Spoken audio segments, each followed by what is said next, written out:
And now, Horizons with Peter Garrett of Midnight Oil. Peter Garrett is lead singer of the internationally famous Australian band Midnight Oil. He's also a committed environmentalist and campaigner. Shot that buckle and turn that key again. Take me to a place they say the dreaming never ends. Hey now, open wide. As past president of the Australian Conservation Foundation and now a board member of Greenpeace International, he believes it's vital that people organise themselves to save the environment. It's absolutely necessary for people, citizens, to campaign because it's people's world. If you don't do that, then you are at the behest of the powerful groups, the corporations, the media groups, the institutions, the governments, who all have their own vested interests, which aren't necessarily ours and certainly aren't necessarily long-term interests. And it's also important to campaign because so much has happened since the war. We've done so much in terms of pumping stuff into the atmosphere, of getting the machines running rampant around the world, that if we fail ourselves as citizens to get out and to act positively, then we have to wear and bear the brunt of the consequences of a failure to act.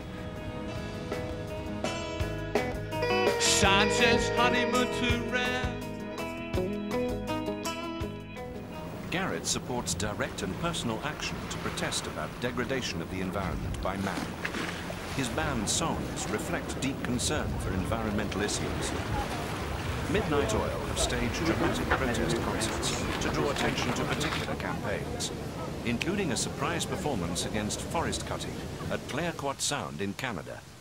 When we heard that a huge expanse of temperate rainforest was being completely clear-cut to be pulped into phone books for the cities of Europe and North America, and that local people and young people in Canada were physically blockading the logging trucks on the road, we decided that we had to go into the deep forest, set up a stage and play our songs at 6 o'clock in the morning to give those people inspiration and support, and to create a vehicle whereby a spotlight might be shined on the activities of those who were ripping the guts out of Mother Nature for short-term gain, but with little consequence for what might happen in the future.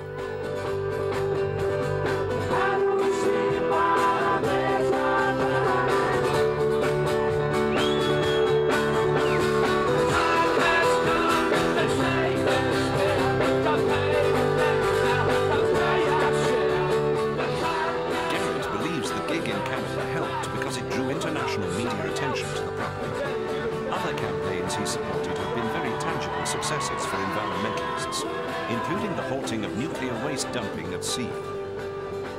When people organise together and are passionate in their beliefs that things have to be changed, like Greenpeace, then you see things improving and you see action succeeding. Look at the fact that, radioactive nuclear waste was getting dumped off ships right around the world. Greenpeace began an international campaign. They chased the Russian Navy right around the South China Sea. Countries like Japan and the United States eventually said, this isn't such a good idea.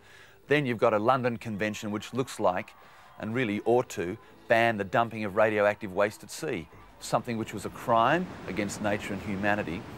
Where people organise like they did with Greenpeace, you get change for the better. Garrett believes Greenpeace brought the debate about dumping at sea right to the top of the environmental agenda.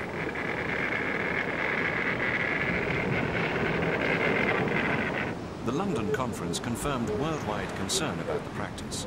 The harrying of the Russian Navy even attracted the support of the Japanese, who'd previously regarded Greenpeace with suspicion.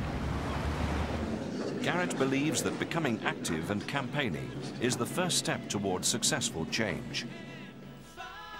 I have an absolute strong and complete faith in the capacity of humans to create an environment where it's possible for them to think about living constantly. But if they refuse, for whatever reason, or don't feel empowered for whatever reason, to go out, to confront, to be active, to speak out, to organise, to sacrifice some of their living luxuries for the sake of what might happen to the better in the future, then I'm terribly afraid that we will be consigned as units of consumption and production to an increasingly toxic world, bombarded with images and with a sense of despair which is impossible to overcome. The only thing that overcomes that sense of despair is to act.